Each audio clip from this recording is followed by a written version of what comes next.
ఆయన యందు విశ్వాసముంచిన వారు మరణించినను తిరిగి లేస్తారు. అది మనకు లాభం. నువ్వు డబ్బు సంపాదించినా, పేరు సంపాదించినా, ఎన్ని సంపాదించినా, ఒక్కసారి మంచం పట్టావో దిక్కు దివాణం చూసేవాడు అన్నట్టు గుర్తుపెట్టుకో.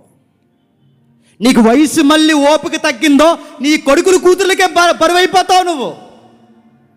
కానీ మరణంలోనూ మృదువు వచ్చని ఎత్తుకునే ఒక దేవుడు ఉన్నాడు. ఆ దేవుడు నేను తిరిగి లేపుతా అన్నాడు.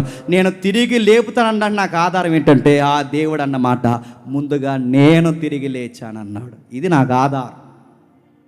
ఆయన యందు విశ్వాసం ఉంచితే నేను మరణించినను తిరిగి లేస్తాను. జెనీవా సైన్స్ ఇచ్చిన హ్యూమన్ జీనోమ్ ప్రాజెక్ట్ రైట్ అని నమ్మాలి అంటే ఆ స్టేట్మెంట్ ఇచ్చిన సైంటిస్ట్ ముందుగా తిరిగి లేవాలి. అప్పుడు చెప్పు ప్రపంచానికి. కానీ జెనీవా చెప్పింది జరుగుతుందో లేదో నాకు తెలియదు, కానీ నువ్వు నమ్మిన జీసస్ క్రైస్ట్ స్టేట్మెంట్ ఇచ్చాడు, నిజంగా తిరిగి లేచాడు, మళ్ళీ వస్తానన్నాడు, నేను తిరిగి లేపుతానన్నాడు. నమ్మే అంతే. ఈ